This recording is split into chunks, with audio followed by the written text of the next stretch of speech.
समीकरणों को रैखिक समीकरणों को युग्म में परिवर्तित करके जो हमने अभी विधियां बताई हैं, इस विधि के हिसाब से देखिए समीकरण आपके सामने लिखा हुआ है। इस समीकरण को कैसे हल किया गया है देखिएगा। पहला समीकरण आपका दिया था 2/√x + 3/√y = 2।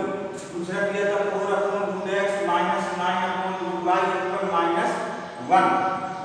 दोनों समीकरणों को हमने उसी रूप में लिखा है जैसे लिखे थे। लिखने के बाद जो अपूर्ण में ये मान दिए थे 1/√x 1/√y 1/√x 1/√y, ये विशेषता बताई थी कि जो में जो पहले समीकरण में लिखा होगा 1/√x 1/√y वही दूसरे समीकरण में लिखा मिलेगा। वैसी स्थिति में हम क्या करते हैं कि ये जो हमने अलग सिंबल कर लिए 1/√x 1/√y अलग कर लिए हैं, इनको हम अलग एक मान करके p या q के रूप में मान लेंगे। इनको अलग p और q के रूप में माना हमने। 1/√x की जगह देखिए p रखा है, 1/√y की जगह देखिए p रखा है, बराबर में देखिए 2 आ गया। दूसरे समीकरण में देखो 4/√x था, 1/√x की जगह क्या रखा p, 1/√y की जगह क्या रखा q, बराबर -1 था। अब इन समीकरणों को गुणांक बराबर करके विलोपन रूप से हल कर रहे हैं। तो दूसरे समीकरण में देखिए, दूसरे समीकरण में गुणांक के चिन्ह देखें तो प्लस माइनस के चिन्ह हैं, इसलिए पहले समीकरण में केवल 2 3 का गुणा करा के हमने गुणांक बराबर किए हैं। पहले समीकरण में क्या किया है, 3 का गुणा कराया है।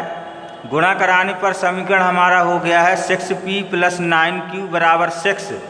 और दूसरा समीकरण ज्यों को त्यों रख के दोनों के गुणांक बराबर हो गए हैं। चिन्ह दोनों के अपोजिट है, इसलिए जोड़ने पर लिख करके p की वैल्यू हमने प्राप्त की है। आया है p का मान 1/2 और p का मान जो हमने माना था 1/√x वो रखा है। 1/√x = 1/2, क्रॉस मल्टीप्लाई कराया, √x = 2 आया। दोनों पक्षों का वर्ग किया तो x का मान 4 आया। सेम इसी तरह से p का मान उठा करके समीकरण नंबर 1 में रखा। समीकरण 1 में रखने के बाद 6p + 9q = 6 जो समीकरण नंबर 1 था उसमें हमने p का मान रखा तो q का मान प्राप्त किया है 1/3। इस तरह से q का मान की जगह भी q का मान 1/√y था तो 1/√y रखा, क्रॉस मल्टीप्लाई करा के वर्ग किया दोनों पक्षों का तो y का मान हमने प्राप्त कर लिया 9। तो इस तरह की युग्म में परिवर्तित करके समीकरणों को हल करना, रैखिक युग्मों को युग्म में परिवर्तित करके हल करना पड़ता है। तो इस विधि का हम उपयोग करेंगे। अभी आपको एक नेक्स्ट क्वेश्चन और बता रहे हैं, उसको भी देखिए किस तरह से हल करना है।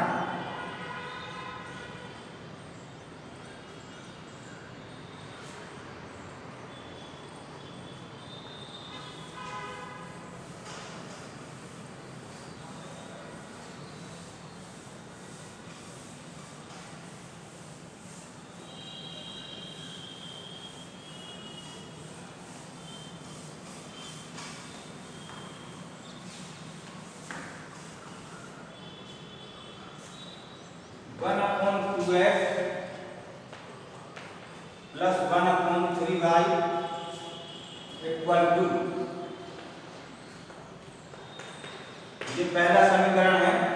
इसी की तरह दूसरा समीकरण देखिए 1/3x + 1/y = 3। ये दोनों समीकरण हैं। अब इसमें हमें ये देखना है कि युग्म में परिवर्तन किस तरह से करेंगे, इनको किस तरह से समीकरण में बदलेंगे, बदलने के बाद किस तरह से हल करेंगे। तो देखिएगा वही नियम इसमें भी लागू होगा। दोनों समीकरणों में विशेषता देखिए 1/x 1/x 1/y 1/y। तो हमें तुरंत यहाँ मान लेना है, माना 1/x = p और 1/y क्या मान लेना है q। लिखेंगे यहाँ देखिए 2 × 1/x ऐसा लिख सकते हैं पहले समीकरण को, प्लस 3 × 1/y ऐसा दूसरे समीकरण को लिखेंगे बराबर 2। इसी तरह दूसरे समीकरण को देखिए 3/1/3 × 1/x लिखेंगे। यहाँ 1/2 था और यहाँ भी आपका क्या था 1/3। यहाँ आपका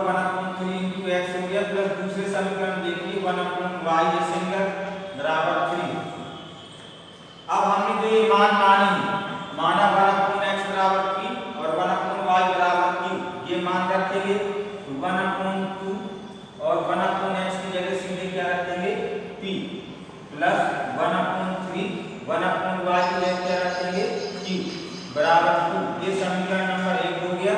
इसको थोड़ा और हल कर लेंगे, एलसीएम इसका देखेंगे तो 6 आएगा, तो 2 3 या 6 तो 3p और प्लस 2q इक्वल टू आएगा। यहाँ समीकरण हमारा बनेगा 3p प्लस 2q इक्वल 12। ये समीकरण हमारा पहला बनेगा। इसी तरह से दूसरे समीकरण में देखिए 1/x की जगह p रखेंगे तो आएगा 1/3p और प्लस का क्या आ जाएगा q इक्वल 3। ये दूसरा समीकरण था, इसका भी एलसीएम लेंगे तो p प्लस 3q इक्वल आएगा 9। ये आपका दूसरा समीकरण बनेगा। अब ये जो दोनों समीकरण बन गए हैं, इसको आप वही विलोपन विधि से हल कर सकते हैं। गुणांक पर आपको बराबर करने पड़ेंगे। यहाँ आप देख रहे हैं कि इसका गुणांक q का प्रश्न 1 है, यहाँ q का गुणांक 3 है, तो हम पहले समीकरण को हल करेंगे 3p प्लस 2q इक्वल 12। ये पहला समीकरण है। अब गुणांक बराबर करना है तो समीकरण नंबर 2 में हम क्या करेंगे 3 का गुणा करा देंगे, क्योंकि यहाँ p का गुणांक 3 है, यहाँ p सिंगल है, तो 3 का जब गुणा होगा तो ये भी हो जाएगा 3p प्लस 9q इक्वल 27। ये समीकरण 2 होगा। अब दोनों समीकरणों को हम लिखेंगे घटाने पर करेंगे तो इसके चिन्ह बदल जाएंगे नीचे वाले समीकरण के। देखिए 3p कैंसिल होगा, 9 में 2 घटाओगे यहाँ 7q आएगा और 27 में 12 घटाओगे तो 15 आएगा। तो q का मान हम देखेंगे तो 15 बटे माइनस का 7 आ जाएगा।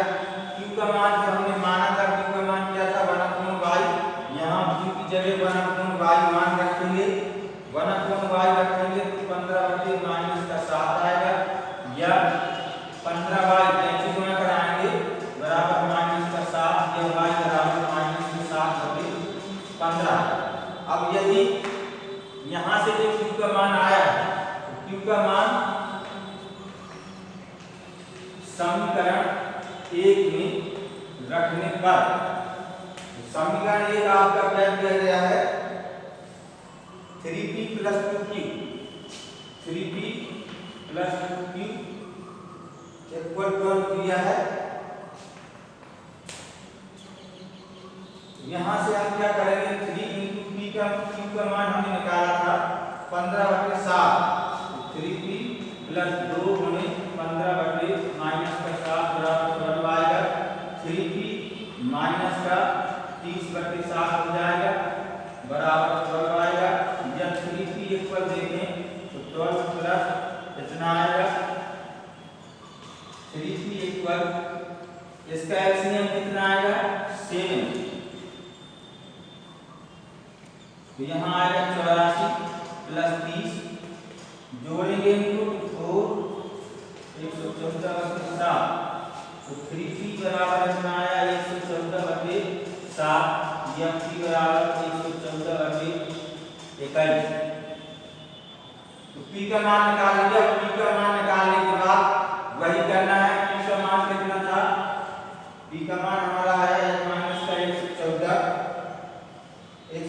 बटे 21। इसका मान क्या मान था 1/x इक्वल 114 बटे 21, कैंसिल गुणा कराएंगे तो आएगा 114x बराबर 21, या x बराबर 21 बटे 114। तो इस तरह से हम x और y के मान समीकरणों को युग्म में बदल के हल करना देखेंगे आज। तो आपकी जो पहली इसकी एक्सरसाइज है समीकरणों को युग्म में परिवर्तित करके हल करना, तो इस एक्सरसाइज के जो हमने 2 क्वेश्चन बताए हैं, इसी से रिलेटेड एक्सरसाइज में क्वेश्चन दिए होंगे, तो इनको आप पहले समीकरणों को p और q में मान लेना। फिर इसके बाद जो आपके समीकरण बनेंगे उन समीकरणों को विलोपन विधि से, प्रतिस्थापन विधि से, या बीजगणित विधि से, तीनों विधियां आपको बताई जा चुकी हैं किसी भी विधि का प्रयोग करके एक्स वाई की फिर आपको मान निकालनी है। तो आज आप एक्सरसाइज को करेंगे, कल फिर अगली एक्सरसाइज बताएंगे।